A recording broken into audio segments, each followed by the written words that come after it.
নমস্কার বন্ধুরা, আমি স্মৃতি। আর স্মৃতির সংসারে সবাইকে স্বাগতম। বড়দের প্রণাম ও ছোটদের ভালোবাসা জানিয়ে আজকের ব্লগটি শুরু করছি। আজকে যাচ্ছি ক্লাসে। আজকে মডেল শ্যুট আছে, তো সেই জন্য খুব তাড়াতাড়ি যাচ্ছি। তো তবুও দেরি হয়ে গিয়েছিল, ওই জন্য জঙ্গলের পথ বেয়ে ছুটলাম স্যারের বাড়ি। ওখানে গিয়ে দেখি অলরেডি সবাই চলে এসেছে। আমি তো হাঁপাতে হাঁপাতে যাচ্ছিলাম, ভিডিও করার মোডে ছিলাম না, তবুও এটা ভিডিও করে স্মৃতি হিসাবে রেখে দিলাম, যেন আজীবন এই দিনটা মনে থাকে। আমার সাথে অনেক কিছু ঘটেছে, সব কিছু শেয়ার করবো আস্তে আস্তে। ভিডিও দেখতে থেকো কেমন।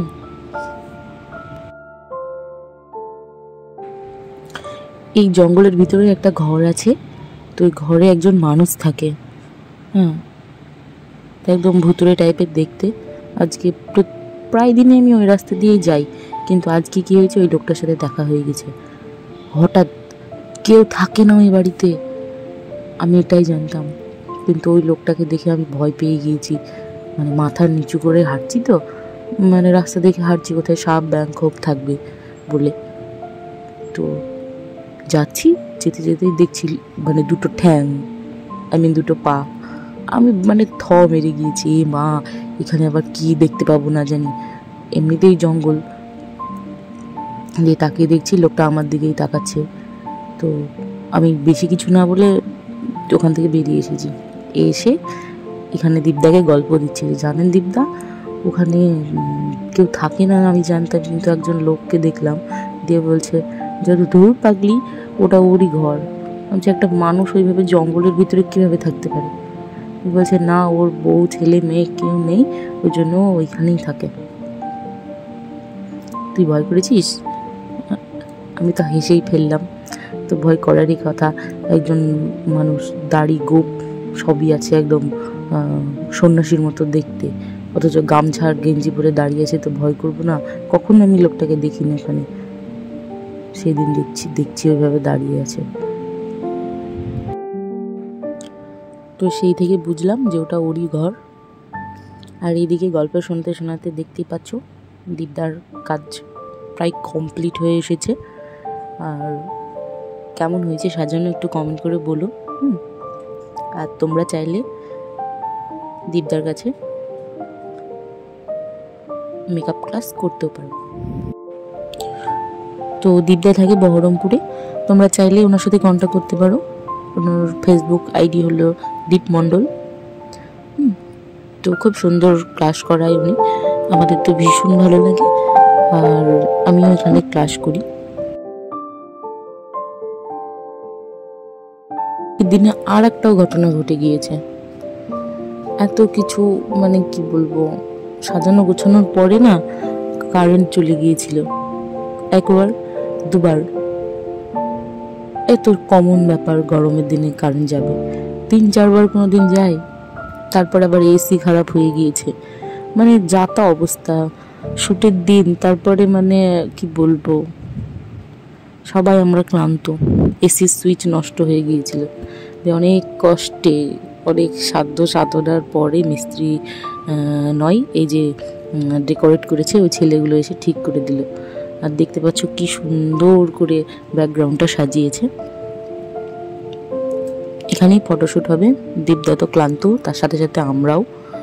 আর মানে কি বলবো, একদম ক্ষিপ্ত। তো সাজ কমপ্লিট। কেমন হয়েছে দেখতে অবশ্যই কমেন্ট করে জানিও। আর ভালো লাগলে অবশ্যই আমাদের স্যারের কাছে বা স্যারের সাথে কন্ট্যাক্ট করো। ওকে, স্যার থেকে কাশিমবাজারে, বহরমপুর কাশিমবাজার। ওয়াও, লুকসটা একবার দেখো, কত সুন্দর লাগছে আমাদের মডেলটাকে। মডেলটির নাম ভুলে গিয়েছি, তো দেখো কি সুন্দর সাজিয়েছে দীপদা। অ্যাকচুয়ালি এটা আমাদের ক্লাস ডেমো ছিল, তো কেমন হয়েছে অবশ্যই জানিও। আর এই যে আমার সহপাঠীরা, আর ওই যে দীপদা। তো আমাদের সবাইকে একদিকে করে দিয়েছে, মডেল একটু নিজে ঠিকঠাক হয়ে নিচ্ছে, তারপরে শ্যুট হবে। আর এদিকে শ্যুট করার জন্য ক্যামেরাম্যান এখনও আসেনি, তাই আমরা সবাই একটু ঘোরাঘুরি করছিলাম। এই যে দেখো মডেল, ওয়াও খুব সুন্দর হয়েছে সাজানো, খুব ভালো লাগছিল।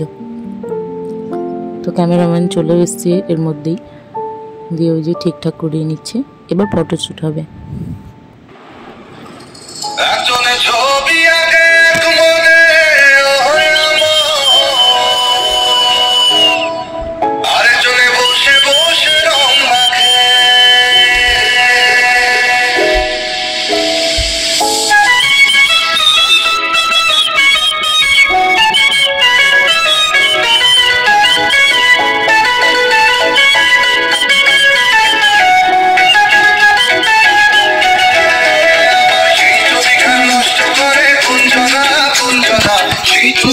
নষ্ট করে কুঞ্জনা কুঞ্জনা, তোমার ঘরে বসত করে কয়জনা, মনে জানো না তোমার ঘরে বসত করে কয়জনা।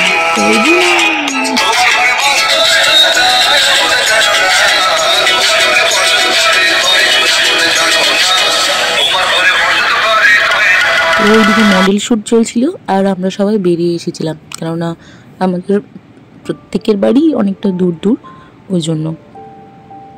তো আমি বাড়ি চলে আসছিলাম, বাড়ি এসে ভীষণ ভীষণ তেষ্টা পেয়েছিল, আর গরমের সময় বুঝতেই পারছো, তো ওই জন্য একদম চলে গেছি ছাদে। ছাদে গিয়ে গাছের যতগুলো আম আছে দেখে তো আমার চক্ষু চড়ক গাছ, কেননা এই গাছে কখনোই আম ধরে না, এই বছরই প্রথম ধরেছে। আর আমের যা টেস্ট, ওয়াও কি বলবো, খুব খেতে ভালো ছিল।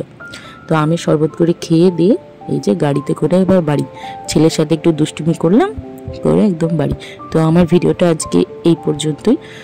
ভালো লাগলে অবশ্যই লাইক কমেন্ট শেয়ার করো, আর সাবস্ক্রাইব করে পাশে থেকো। আর তোমরা সাবস্ক্রাইব কেন করো না? একটুও কি ভালো লাগে না? আমায় ভালো লাগবেই বা কী করে? সবাই তো বলে না যে মানুষ মারা যাওয়ার পরে তার প্রতি ভালোবাসা জন্মায়, তো আমিও কবে মরবো তবেকার তোমাদের ভালোবাসা জন্মাবে। একটু আগেই একটু ভালোবেসে দেখো না, তাও একটু বেঁচে থাকার শক্তি তো পাবো। আর ভালো লাগে না? প্লিজ তোমরা একটু পাশে থেকো।